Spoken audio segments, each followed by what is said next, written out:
ಯಾರು ಅತಿ ಹೆಚ್ಚು ರಿಸ್ಕ್ ಇರ್ತಕ್ಕಂಥವ್ರು ಯಾರು ನಮ್ಮ ಸಮಾಜದಲ್ಲಿ ಈ ರೋಗಕ್ಕೆ ಅಂತಂದರೆ ಮೊದಲಿಗೆ ಅತಿ ಹೆಚ್ಚು ಈ ಡೆಂಗ್ಯೂ ಜ್ವರಕ್ಕೆ ಬಲಿಯಾಗ್ತಕ್ಕಂಥವ್ರು ಮಕ್ಕಳು, ಸಣ್ಣ ವಯಸ್ಸಿನ ಮಕ್ಕಳು ಮತ್ತು ವಯೋವೃದ್ಧರು, ವಯಸ್ಸಾಗಿರ್ತಕ್ಕಂಥವ್ರು.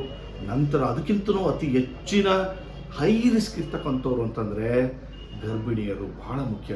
ಯಾರ್ಯಾರು ಮನೆಯಲ್ಲಿ ಗರ್ಭಿಣಿಯರು ಇದ್ದಾರಲ್ಲ ಅಲ್ಲಿ ಆದಷ್ಟು ಮನೆಯೊಳಗೆ ಸೊಳ್ಳೆಯನ್ನು ಬರದ ರೀತಿಯಲ್ಲಿ ಅಟ್ಲೀಸ್ಟ್ ಇರ್ಬೋದು. ಸುತ್ತಮುತ್ತಲು ನಮ್ಮ ಮನೆಯಲ್ಲಿ ನಾವು ಸೊಳ್ಳೆನ ಬರದ ಇದು ಅವು ಬೆಳೆದ ರೀತಿ ಅಥವಾ ಅವು ಸಂತಾನೋತ್ಪತ್ತಿ ಮಾಡಿದ ರೀತಿ ನೋಡ್ಕೋಬೋದು. ಆದರೆ ಅಕ್ಕಪಕ್ಕದಲ್ಲಿ ಅಲ್ಲಿ ಹೇಗಿದೆ ಗೊತ್ತಿರೋದಿಲ್ಲ.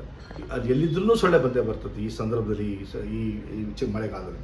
ಆಗ ಸೊಳ್ಳೆ ರಿಪೆಲೆಂಟ್ಸ್ಗಳನ್ನು, ಸೊಳ್ಳೆಗಳು ಕಚ್ಚದ ರೀತಿಯಲ್ಲಿ ಮುಖ್ಯವಾಗಿ ಏನು ಸೊಳ್ಳೆ ಪರದೆಯಲ್ಲಿ ಒಳಗಡೆ ಇಂಥವ್ರು ಹೈ ರಿಸ್ಕ್ ಇರ್ತಕ್ಕಂಥವ್ರು ಸೊಳ್ಳೆ ಪರದೆಯಲ್ಲಿರೋದು, ಹಗಲು ಹೊತ್ತಲ್ಲಿ. ನಾನು ಇನ್ನೂ ಒಂದು ಬಹಳ ವಿಚಿತ್ರಕಾರಿ ಅಂಶ ಏನು ಹೇಳಬೇಕು ಅಂತಂದರೆ, ಈ ಸೊಳ್ಳೆದು ಇದು ಹಗಲೊತ್ತಲ್ಲಿ ಕಚ್ಚತಕ್ಕಂಥ ಸೊಳ್ಳೆ, ರಾತ್ರಿ ಹೊತ್ತು ಕಚ್ಚೋದಿಲ್ಲ.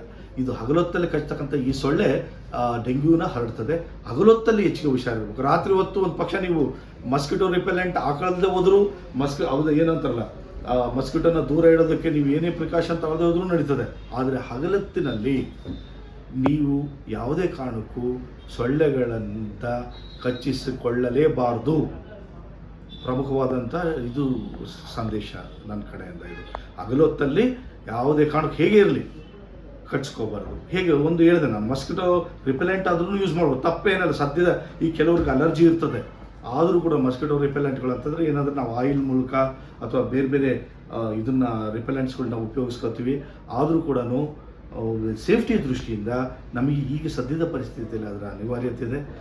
ಸಂಪೂರ್ಣವಾಗಿ ಈಗ ತೋಳು ನೋಡಿ, ತೋಳುಗಳನ್ನು ಮತ್ತು ಸಂಪೂರ್ಣವಾಗಿ ಶೂ ಅಥವಾ ದೇಹವನ್ನು ಮುಚ್ಚಿರ್ತಕ್ಕಂಥ ನಮ್ಮ ಏನು ಬಟ್ಟೆಗಳನ್ನು ತೋಡ್ತಕ್ಕಂಥದ್ದು ಇರ್ಬೋದು. ಜೊತೆಗೆ ಯಾವುದೇ ಅಂಗಾಂಗಗಳು ಎಕ್ಸ್ಪೋಸ್ ಆಗಿ ಸೊಳ್ಳೆಗೆ ಕಚ್ಚೋದಕ್ಕೆ ಅವಕಾಶ ಸಿಗದೇ ರೀತಿ ನಾವು ನೋಡ್ಕೋಬೇಕು. ಈ ಥರದ ಕೆಲವು ಪ್ರಯತ್ನಗಳಿಂದ, ಅಂಶಗಳಿಂದ ನಾವು ಡೆಂಗ್ಯೂವನ್ನು ತಡಿಬೋದು. ಜೊತೆಗೆ ಈಗ ದಿನದಿಂದ ದಿನಕ್ಕೆ ನಮ್ಮ ಆಸ್ಪತ್ರೆಯಲ್ಲೇ ಡೆಂಗ್ಯೂವಿಂದ ಬಳಲ್ತಕ್ಕಂಥ ರೋಗಿಗಳ ಸಂಖ್ಯೆ ಹೆಚ್ಚಾಗ್ತಾ ಇದೆ. ಇದು ಆತಂಕಕಾರಿ ಕೂಡ.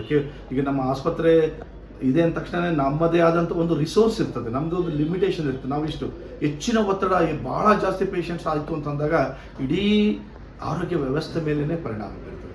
ಆಗ ಆರೋಗ್ಯ ಹೆಂಗಿದ್ರು ಆಸ್ಪತ್ರೆಗಳಿದ್ದಾವೆ ಅವ್ರು ನೋಡ್ಕೋತಾರೆ ಅಂತಲ್ಲ, ಹೆಚ್ಚಿನ ಒತ್ತಡ ಆಗದೇ ರೀತಿಯಲ್ಲಿ ನಮ್ಮ ಜವಾಬ್ದಾರಿ ಏನು, ಒಬ್ಬ ನಾಗರಿಕನಾಗಿ ಮಸ್ಕಿಟೋವನ್ನು, ಸೊಳ್ಳೆಯನ್ನು ಅದು ಸಂತಾನೋತ್ಪತ್ತಿ ಆಗದೇ ರೀತಿಯಲ್ಲಿ, ಹೆಚ್ಚಿಗೆ ಆಗದ ರೀತಿಯಲ್ಲಿ ನೋಡ್ಕೊಳ್ಳೋದು ಹೇಗೆ, ಅದು ಪಸರಿಸದೆ ಇರೋದು ಹೇಗೆ ಅನ್ನೋದನ್ನು ನಾವೆಲ್ಲರೂ ಸೇರಿಬಿಟ್ಟು ಡೆಂಗ್ಯೂವನ್ನು ನಿರ್ಮೂಲನೆ ಮಾಡೋಣ. ಕರ್ನಾಟಕ ಸರ್ಕಾರದ ಆರೋಗ್ಯ ಇಲಾಖೆಯೊಂದಿಗೆ ಕೈ ಜೋಡಿಸೋಣ. ಆರೋಗ್ಯವಂತ ಡೆಂಗ್ಯೂ ಮುಕ್ತ ಸಮಾಜವನ್ನು ನಿರ್ಮಾಣ ಮಾಡೋಣ ಅಂತ ನಾನು ಈ ಸಂದರ್ಭದಲ್ಲಿ ಹೇಳೋದಕ್ಕೆ ಇಷ್ಟಪಡ್ತೇನೆ. ನಮಸ್ಕಾರ.